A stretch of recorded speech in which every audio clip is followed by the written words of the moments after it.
Cari kereta raya. Nak pakai kereta recon sebelum raya. Boleh ke tak boleh? Tinggal 9 hari lagi nak raya. Ceritanya boleh ke tak boleh, itu yang utama. Sebenarnya boleh. Yang ready stock dan dah bayar duty. Macam depan mata ni.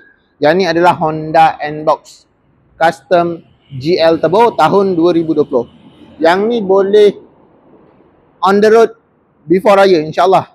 Sebab kereta ni dah bayar duty. So kalau masuk loan, lulus, pergi sign agreement, IHAK keluar, Puspakom dah boleh register, terus boleh keluar kereta. Okay, so yang ni tahun 2020 GL Turbo. Warna putih, color memang cantik. Grade tak silap 4 yang ni. 4. Yang ni grade 4. And then dia datangkan dengan 2 power door, push start button, keyless entry, Honda Sensing. Lagi sport rim 15 inci. Lagi keyless entry dia macam ni button. Belakang dia ada power door 2. Bahagian interior seat semua tak ada koyak, menunjukkan original condition macam ni. Mileage pun kita original. Boleh wasabi saya untuk detail kereta.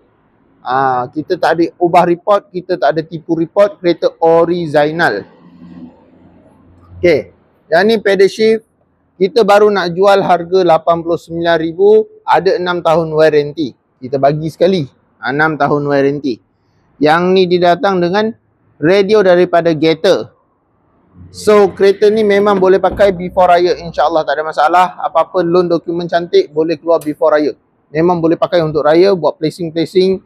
Orang lain pakai kereta besar, kita pakai kereta paling comel, tetapi datang dengan ada 2 power door, ada push start button, keyless entry, Honda Sensing Line Key Assist, autonomous cruise control, engine turbo, memang boleh.